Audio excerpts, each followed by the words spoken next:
আজ এ জমিন খাদান হবে না তো শ্মশান। খাদান ছবির টিজার দেখলাম। আমি কি দেখলাম, এক নতুন রূপে আমি দেবকে দেখলাম। পুলিশের পোশাক ছেড়ে এবার মাফিয়া লুকে দেবকে যা লাগছিল না, এক কথায় অসাধারণ। দেবের খাদান ছবির টিজার অলরেডি প্রকাশিত হয়ে গেছে। বড়দিনে বড় ছবি নিয়ে পর্দায় আসছেন অভিনেতা দেব। আজ 29শে আগস্ট বৃহস্পতিবার সকালে সোশ্যাল মিডিয়ায় শেয়ার করলেন খাদার ছবির টিজার। এছাড়াও ইউটিউব চ্যানেলে রয়েছে এই খাদান ছবির টিজার। কয়লা খনিতে মাফিয়া রাজ, বন্ধুর ভালোবাসা ও মারকাটারি, অ্যাকশন, বিনোদন এবং মশলার ভরপুর আমেজ রয়েছে এই টিজারে।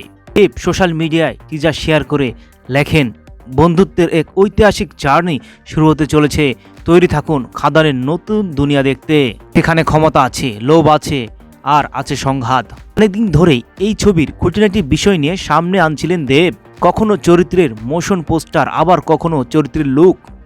প্রত্যেকবারই দর্শকদের আগ্রহ বাড়ছিল এই ছবি ঘিরে।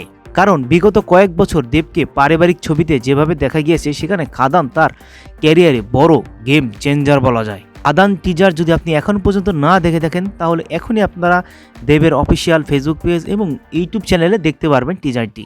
আমাদের কমেন্টে লিঙ্ক দেওয়া থাকবে টিজারটির। কয়লা খনি অঞ্চলের সামাজিক রাজনৈতিক প্রেক্ষাপটে খাদান তৈরি করেছেন দেব। এদিনের টিজার দেখার পর বিদ্যুতের মতো মাথায় খেলে যেতে পারে কেজিএফ সিনেমার দৃশ্য, আবার কখনো মনে হতে পারে পন্ডে ছবির দৃশ্য ভেসে উঠেছে। বিশেষ করে বাইক চেপে দেব ও সঙ্গী যিশুর চলন্ত মালগাড়ির ওয়াগন ভাঙ্গা দেখে গুন্ডে সিনেমার কথা মনে আসতেই পারে। এই সিনেমা কপি বা রিমেক কিনা এখন পর্যন্ত নিশ্চিতভাবে বলা যাচ্ছে না। কথায় আঞ্চলিক ভাষার টান, সব মিলে এই দেবকে পর্দায় চেনা দায় হবে দর্শকদের। বড়দিনে প্রেক্ষাগৃহে মুক্তি পাচ্ছে সুজিত দত্ত পরিচালিত খাদান। এই ছবির মুখ্য চরিত্রে দেব ও জিজি সেনগুপ্তর পাশাপাশি রয়েছেন খা, ইদিকা সহ আরও অনেকে। আমার মতো খাদান ছবি দেখার অপেক্ষায় রয়েছেন কিনা কমেন্ট করে জানাতে পারেন।